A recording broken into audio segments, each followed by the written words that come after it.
محمد.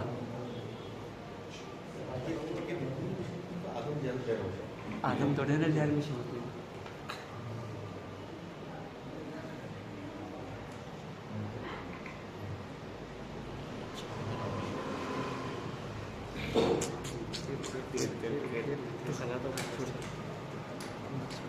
أعوذ بالله من الشيطان اللعين الرجيم. بسم الله الرحمن الرحيم. الحمد لله الذي هدانا لهذا وما كنا لنهتدي لولا أن هدانا الله. لقد جاءت رسل ربنا بالحق. الصلاة والسلام على أشرف الأنبياء والمرسلين حبيب إله العالمين محبوب رب المشرقين جد الإمامين السدتين الحسن والحسين أبي القاسم محمد. اللهم صل على محمد وآل محمد وعلى آله الطيبين الطاهرين المعصومين المظلومين المنتخبين المنتجبين. ولعنة الله على أعدائهم أجمعين إلى قيام يوم الدين. أما بعد فقد قال الله تبارك وتعالى في محكم كتابه الكريم وهو أصدق الصادقين وقوله الحق. بسم الله الرحمن الرحيم. يا أيها الذين آمنوا بالله ورسوله والكتاب الذي نزل على رسوله. صلوات علی محمد وآل محمد. اللهم صل على محمد وآل محمد. عزیزان محترم معزز سامعین،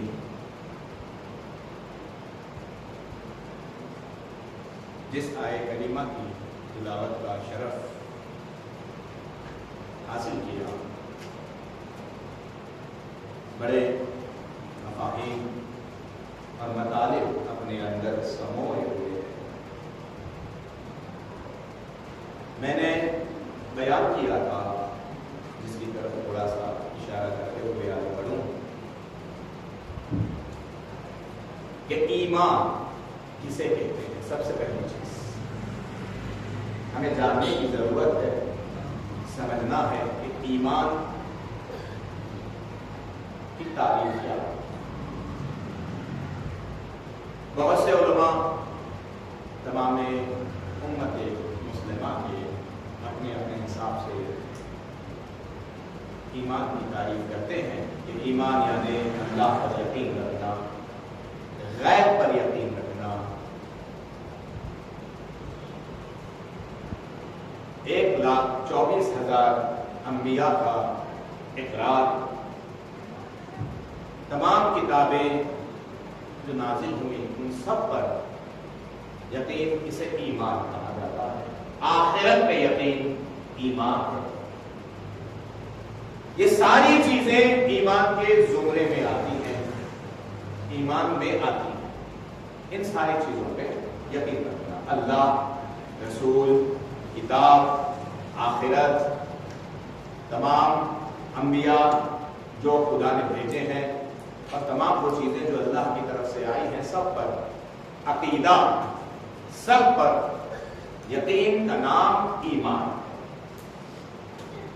یہ ایک ایسی تعریف ہے جو ہر ایک کے لیے لیکن ایک منزل آگے بڑھ کے جب بات کی جائے، ایک منزل، ایک قدم آگے بڑھایا جائے، تو یہ ساری چیزیں یقیناً ان میں عقیدہ ایمان ہے، لیکن یہ ساری چیزیں بھی محتاج ہیں، ملی ہوئی ہیں.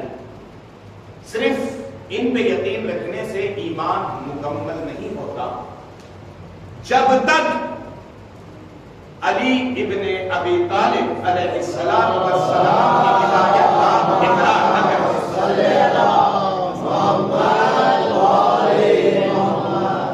لاکھ نمازیں پڑھو، سارے روزے رکھو، ہر چیز کو مان لو، لیکن اگر محبت مولائے کائنات نہیں ہے تو ایمان مکمل نہیں ہے. اور اس چیز کی طرف قرآن کی تمام آیات سے دلیلیں ملتی ہیں، سیرت رسول میں یہ دلیلیں پائی جاتی ہیں، اور رسول کے بعد تمام ائمہ اطہار نے ہمیں اصل ایمان کا اشارہ کیا ہے. جیسے میں نے کہا تھا اس سے پہلے، ایمان بہت بڑا لفظ ہے، ایمان بہت اہمیت والا لفظ ہے. ایمان جس کی ساری باریکیوں کو جاننا انسان پر لازم ہے، ساری باریکیوں کو جاننا ضروری ہے، تبھی جا کے انسان اس معیار تک پہنچ سکتا ہے جہاں خدا اپنے بندے کو دیکھنا چاہتا ہے. میں نے پہلی دلیل پیش کی تھی حدیث رسول کہ ایمان کسے کہتے ہیں. حدیث رسول، اس میں رسول خدا نے ارشاد فرمایا، یا علی حبک تقوی و ایمان وَبُغْضُكَ كُفْرٌ وَنِفَاقٌ. اے علی آپ کی محبت ایمان، یعنی آپ کی محبت ہی تقویٰ. صرف اتنے پہ نہیں رکی رسول، یہ تو بات تولا کی ہو گئی، لیکن رسول نے اپنے حدیث کے دوسرے فقرے میں واضح کر دیا یہ کہہ کر کہ یعنی آپ سے بغض، آپ سے دشمنی کفر ہے اور نفاق ہے. یعنی بتا دیا کہ صرف اسلام میں تولا کافی نہیں ہے، تبرہ کا ہونا بھی ضروری ہے.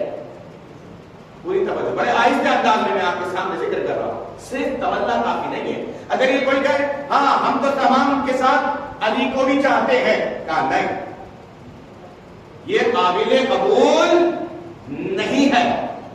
اسی لیے حدیث کا دوسرا جملہ بہت اہم ہے، یا علی آپ سے بغض، آپ سے حسد، آپ سے کینہ، آپ سے دشمنی کفر ہے اور نفاق ہے. یعنی دونوں حدیث کے جملوں کو ملا کے مطلب نکالا جائے تو یہ نکلتا ہے کہ جہاں تولا کا اقرار واجب ہے وہاں پر تبرہ کرنا بھی واجب ہے. یعنی جہاں پر علی کی محبت کا اقرار ہے وہاں پر علی کے دشمنوں سے بیزاری بھی کرنا واجب ہے. یہ بہت اہم چیز ہے. تولا تبرہ دونوں ایک دوسرے سے جدا ہو ہی نہیں سکتے، دونوں ایک دوسرے سے جدا کبھی نہیں ہو سکتے. جہاں تولا ہے وہاں تبرہ لازم ہے. تو میں نے بیان کیا تھا کل ایک مطلب تک پہنچانے کے لیے کہ جیسے اس آیت میں کہا گیا اے ایمان والو اللہ پر ایمان. تو سب سے پہلے بحث یہاں پر ایمان کی تھی، اس کے بعد بحث خدا رب العالمین کے بارے. اللہ پر ایمان کا مطلب کیا ہے؟ کیا صرف اتنا ماننا کافی ہے کہ اللہ ہے؟ نہیں، صرف اتنا کافی نہیں ہے کہ مان لے اللہ ہے، بلکہ اللہ کی شان کے ساتھ ماننا ہے کہ اللہ ہے. جو حق ہے ماننے کا، توحید جسے ہم کہتے ہیں. توحید کا مطلب کیا ہے؟ کہا توحید مطلب خدا، ہماری اردو زبان تمام معنی کو ایک ساتھ واضح نہیں کر سکتی. ہم کہتے ہیں خدا ایک ہے، لیکن خدا صرف ایک نہیں ہے، ایک سے بڑھ کے. یعنی مفہوم ایک الگ ہے، اور خدا کے لیے جو ہم کہتے ہیں خدا یکتا ہے، وہ مفہوم الگ ہے. ایک ہونے کا مفہوم مثال دوں میں آپ کو، یہ انگوٹھی ہے، کتنی ہے؟ جواب دیجیے نا. ایک انگوٹھی ہے، دکھنے میں ایک ہی ہے، لیکن جب غور کیا جائے تو ایک انگوٹھی ہے لیکن کئی چیزوں سے مل کے بنی ہے. چاندی ہے، پھر اسے مضبوط کرنے کے لیے ایک الگ معدنیات ملایا گیا، اس میں پھر اس میں نگ لگایا گیا، تب جا کے انگوٹھی بنی. تو ایسی بہت سی چیزیں ایک ہے لیکن کئی چیزوں سے مل کے بنی ہے. لیکن پروردگار عالم کے لیے جب ایک کہا جاتا ہے اردو زبان میں، جبکہ عربی میں احد کہا جاتا ہے، واحد نہیں. کیا کہا جاتا ہے؟ احد. قل هو اللہ احد. خدا ایسا ایک ہے، ایسا ایک ہے جو کسی سے مل کے نہیں بنا، جو کسی سے مل کے نہیں بنا. سورہ توحید ہمارے لیے بہت سے عقیدوں کو واضح کرتا ہے، بہت سے عقیدوں کے جواب بھی دیتا ہے. سورہ توحید پڑھنے والوں کے لیے، سمجھنے والوں کے لیے بسم اللہ الرحمن الرحیم. قل هو اللہ احد. کہو اے رسول کہہ دیجیے کہ اللہ ایک یکتا ہے، وہ کسی کا محتاج نہیں، وہ صمد ہے. لم یلد ولم یولد، نہ اس سے کوئی پیدا ہوا نہ وہ کسی سے پیدا ہوا ہے نا. اور اس کا کوئی ہمسر نہیں ہے، اس کا کوئی کوف و ہمسر. یہ ایک سورہ بڑی معرفت رکھتا ہے. جو ایک کہا بہت سے عقیدے ہیں، اس میں خدا نے سارے عقیدوں کو رد کیا. کہ پہلا عقیدہ تو یہ کہ خدا کسی سے پیدا نہیں ہوا. اب آپ ڈھونڈ لیجیے، خدا وہ ذات ہے جو پیدا نہیں ہوتی. سمجھنے والی بات میں اشارہ کر رہا ہوں، سمجھنا آپ کا. جیسے پیدا ہو گئے ہمارے خدا،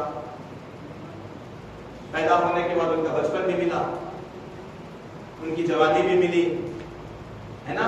تو خدا ایسا نہیں ہے. خدا احد ہے، یعنی وہ کسی سے پیدا، یہ توحید کا مسئلہ ہے. وہ اکیلا، وہ خود سے ہے، وہ ہمیشہ سے ہے، اس کی وجہ سے ساری چیزیں. کیا کہہ رہا ہوں میں؟ اس کی وجہ سے ساری چیزیں، وہ کسی کی وجہ سے نہیں ہے. آمنو باللہ، آمنو باللہ، اللہ پہ ایسا ایمان آنا ہے، ایسی توحید. خدا کا جسم نہیں ہے. توحید میں یہ بھی آتا ہے کہ خدا کا جسم، ایک اشارہ کر رہا ہوں، سمجھنے والے سمجھدار سمجھ جائیں گے کہ خدا کا جسم نہیں ہے. خدا کا جسم نہیں ہے. جب جسم نہیں ہے تو ہمارا یہ عقیدہ بھی نہیں ہے کہ جب پروردگار عالم جب سارا حساب و کتاب کر دے گا، جنتیوں کو جنت میں بھیج دے گا اور جو دوزخ والے تھے انہیں دوزخ میں ڈال دے گا، تب بھی قرآن کی آیت ہے کہ جہنم پکارتی رہے گی، حل من مزید، حل من مزید، حل من مزید، مجھے اور چاہیے، میرا پیٹ نہیں بھرا، مجھے اور چاہیے. تو پروردگار عالم جہنم کی بھوک مٹانے کے لیے اپنا پیر اس میں رکھ دے گا. اللہ اللہ اللہ، کیا کہہ رہا ہوں میں، کس طرح اشارہ کر رہا ہوں؟ پوری توجہ اشارے محترم. ہمارا خدا جہنم میں جانے والا نہیں ہے. ہمارے خدا کا جسم نہیں ہے. یہ توحید ہے. بچے بھی بیٹھے ہوئے ہیں، جوان بھی ہے، تو میں اس لیے بڑا آہستہ سے، بہت باریک مسئلہ ہے توحید کا، اس لیے بڑے آرام سے لے کے چل رہا ہوں.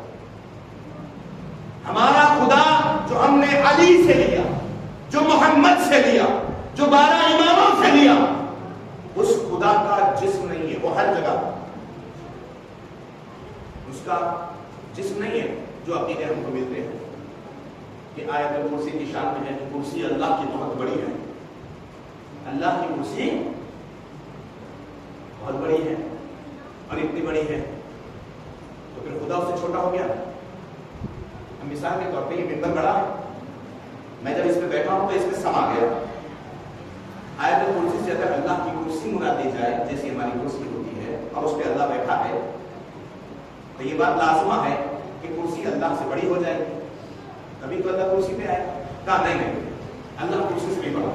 کہا کتنا بڑا؟ کہا اتنا بڑا ہے کہ کرسی اس کے اندر چھوٹ گئی، اس کا کچھ گوشت ادھر لٹک رہا ہے کرسی کے، کچھ اس طرح پوری کرسی کو گھیر دیا. اور جب خدا ایسا ہلتا ہے تو کرسی چرچراتی ہے تو وہ گرج کی آواز ہوتی ہے. کتابیں ڈھونڈیے نا ایسے آتی ہے آپ کو بہت سے نہیں. ہمارے خدا کا جسم نہیں، جسم سے پاک ہے. وہ آنکھ نہیں رکھتا پھر بھی دیکھتا، وہ کان نہیں رکھتا پھر بھی سنتا. وہ دیکھنے کے لیے آنکھ کا محتاج نہیں ہے. اللہ اکبر. توحید صحیح مانیں گے نا تب جا کے رسالت صحیح سمجھ میں آئے گی. میں پوری طرح چاہتا ہے محترم، جب توحید صحیح ہوگی تب جا کے رسالت صحیح ہوگی.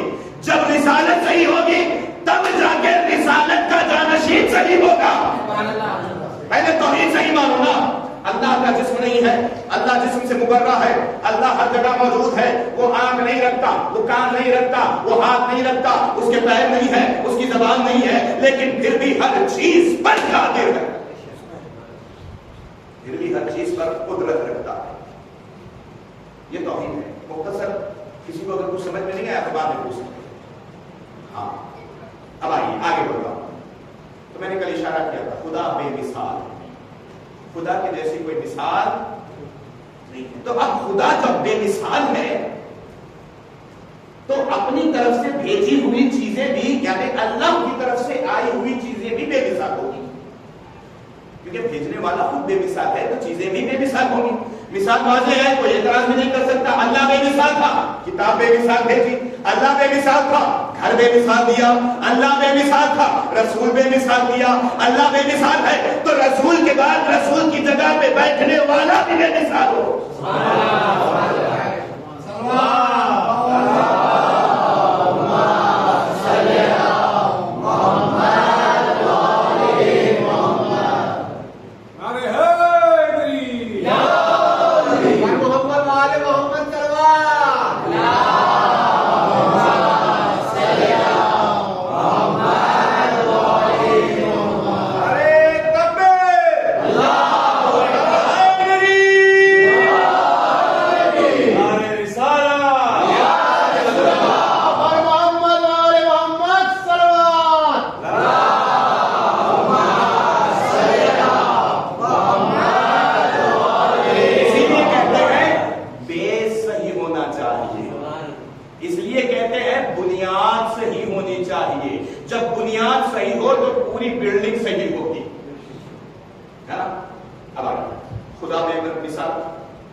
خدا کسی کا محتاج نہیں. اب بھیجنے والی چیز بھی خدا نے اپنے علاوہ کسی کا محتاج نہیں رکھا.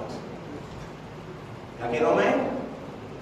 اسے بھی کسی کا محتاج نہیں رکھا.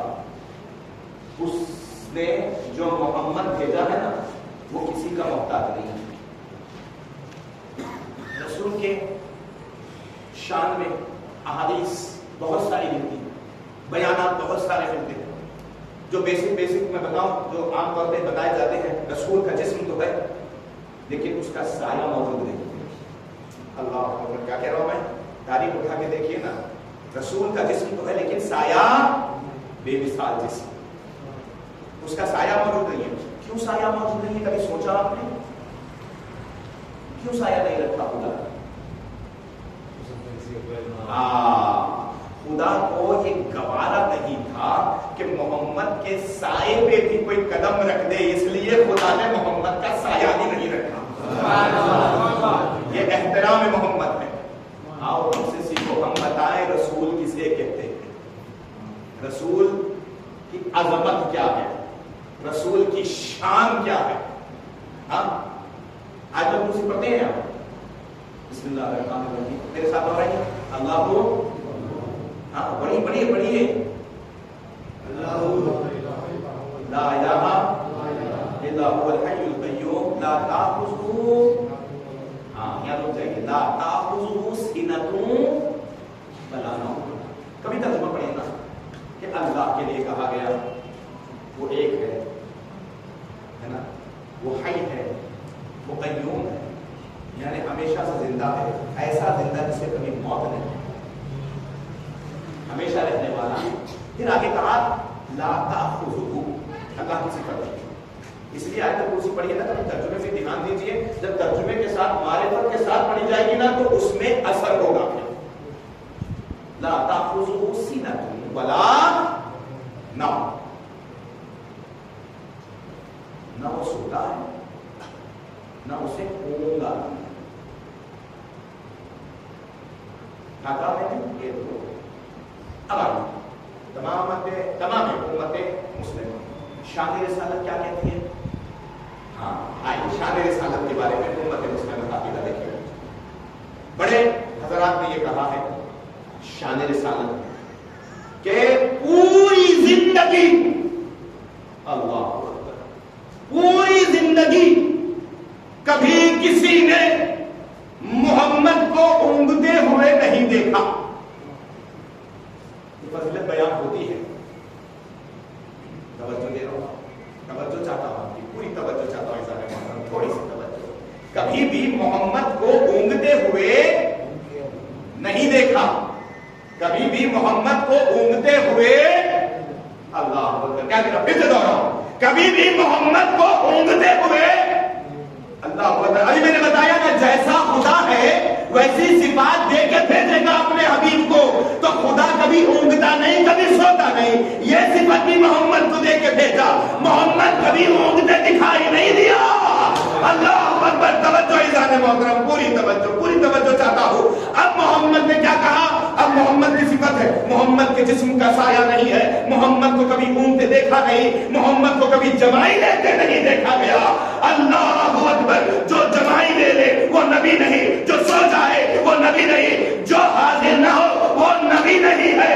عزیزان محترم بس یہی تو کہہ رہا ہوں میں کہ اب جیسا خدا تھا ویسا نبی بھیجا. تو لازمہ یہی ہے کہ جیسا خدا ہے ویسا نبی تھا. تو جیسا نبی ہے ویسا ہی اس کا جانشین بھی ہو. کبھی اسے کبھی سوتے دیکھا نہ ہو. یہی وجہ تھی خدا نے کہا جیسی شب ہجرت سویا پھر کبھی نہیں سویا. علی کو کبھی سوتے نہیں دیکھا. صلوات پڑھیے محمد و آل محمد پر.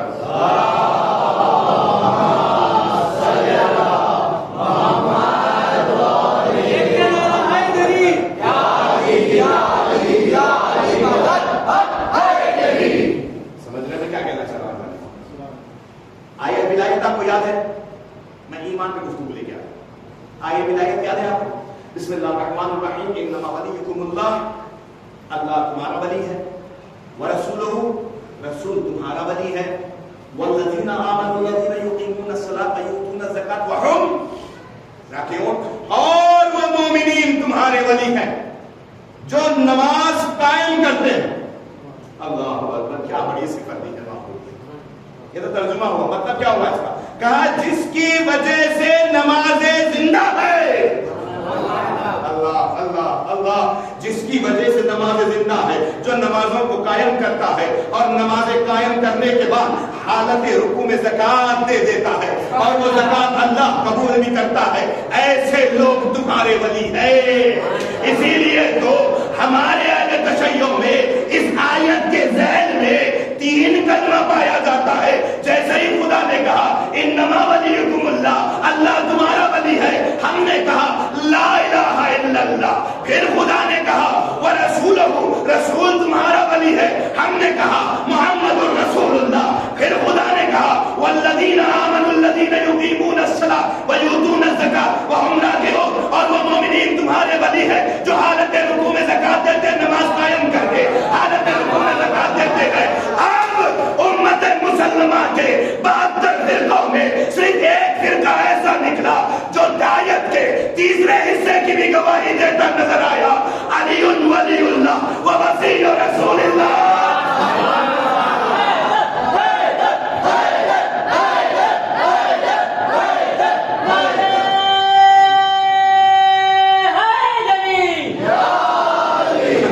ہم کو سوال کا جواب دینا نہیں ہے, اب ہمیں سوال کرنا ہے اب کہ جب آیت میں 3 ولیوں کی گواہی مانگی ہے تو پھر آپ 2 پہ کیوں رکتے ہیں؟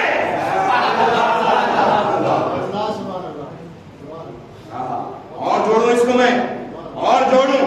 جیسے خدا نے کہا نا آئیے غدیر خون کے میدان میں